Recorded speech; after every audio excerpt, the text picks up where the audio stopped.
I would like to, before I get into a lot of the news of the day, and I have mentioned our condolences go out to the Deignan family, and I'm very happy in a sense that I got a chance to meet this hero that passed away, um, David Patrick Deignan Jr. And here's how it reads. Again, our condolences go out to Miguel. He has a lovely family. Retired Providence Police Detective David Patrick Deignan Jr. passed away unexpectedly last Thursday, September 19th, at the age of 85. And this past spring, I was very happy. Got a chance to meet him, spend some time with him, with Deputy Chief O'Hara, and of course, his son, who is one of the backbones of the program, Miguel. Born in Providence, 1939, to David Patrick Sr., Marion Bell Russell. David grew up South Providence, graduated from Central 1959, enlisted in the Army after basic training, stationed at Fort Hays, Columbus, Ohio in 1962. When returning to Fort Hays while on leave one weekend, the vehicle he was traveling in with two fellow Army buddies broke down, listen to this, on a rural road in Ohio. They walked half a mile to reach the nearest farmhouse where they could call Fort Hays to advise of their predicament so they would not be considered AWOL.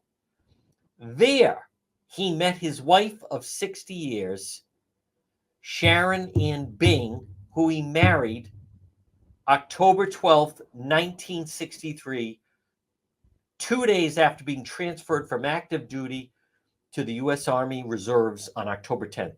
He was honorably discharged September 30th, 1967. So when their Jeep broke down, they go to the farmhouse to say, we need to use your phone so they don't think we're AWOL. And that's where he meets the person he marries. Dave and his new wife, Sharon, returned to their hometown in Providence, where in 1964 he joined the Providence Police Department. After serving several years in the patrol division, he told some great stories. We were with him at the Newport Creamery on Smith Street. He took night classes, studied for the detective exam so he could get on a day shift more conducive to family life. Studying paid off, promoted to the rank of detective. As detective, served several roles of the department, then serving on a task force. February 26, 1975. The other night, as we were live with the Providence Task Force, Chad Brown, it wasn't lost on me when I say, folks, that many times a lot of things can happen, go sideways, as they say. But February 26th, 1975, David was shot in the chest while participating in a drug raid, Betsy Williams Drive, Edgewood section of Cranston. I know the street. That's where the Coffees lived. That's where Angelo Grilli lived, right down from St. Paul's Church. So, drug raid, Betsy Williams, he gets shot in the chest, rushed to St. Joseph's Hospital, which isn't even there anymore. I always ride by there, right on Broad Street. That's where the Chosen One, that's where the stork, that's where I was hatched, where he remained in intensive care for several weeks. The bullet lodged in his left lung, 1 inch from his heart. Doctors determined it would be more dangerous to remove the bullet than leave it. As such, David carried it with him for the rest of his life. Daily reminder of that day 49 years ago. His assailant posted bail, fled the country, never brought to justice. I didn't realize Governor McGreed was in charge. That actually he wasn't. It would have been Noel, I think, if I remember, somewhere in there. I think that would have been Governor Noel, I think. Now listen to this. After 2 years, David returned to light duty, served as a day shift detective in the juvenile department at the Central Station on Fountain Street, had not regained full use of his left arm due to the trauma caused by the bullet. He served in the juvenile department until his retirement, December of 1991, after 26 years of service. When I read that, and learn that, all I think of is right now in the city of Cranston, where they have somewhere between 12 to 15 firefighters that are out, supposedly injured on duty, and one of them has been out full pay for 3 years. David Deignan working with a bullet in his left lung. David was awarded the Purple Heart by the Providence Police Department, presented by Mayor Cianci, November 23rd, 1997. In an odd twist of fate, Mayor Cianci was also the mayor of Providence the day David was shot. He received several commendations from the community resulting from his injury. Those included from the Greater Cranston Chamber of Commerce, American Legion, Policeman of the Year Award, that's the least they could do, from the Providence Central Lions Club, and the Law Enforcement Commendation Medal from the National Society of the Sons of American Revolution.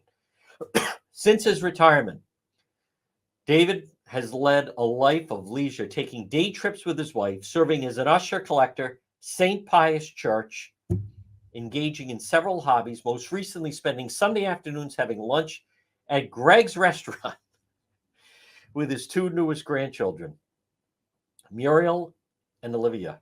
Preceded in death by his wife Sharon, David is survived by his sons Michael Patrick and his wife Anna of Rehoboth, and also Matthew Stanley of West Warwick. Further survived by 6 grandchildren, 4 great-grandchildren.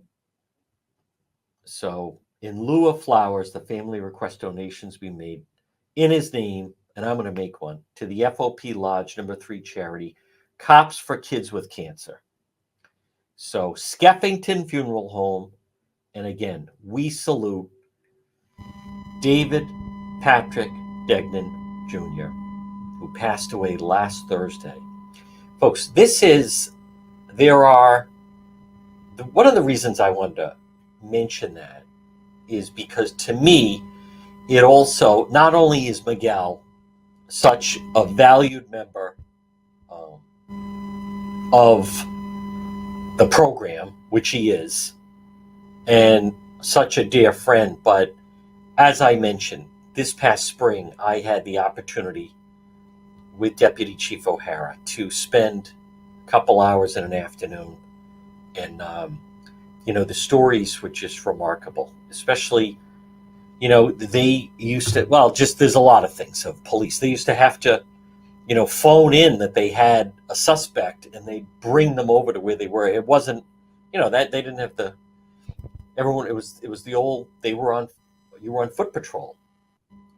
Very different than road patrol, but I think but anyhow, condolences go out, though, to the Deignan family. Now, what I just read to you, by the way, beautifully written obit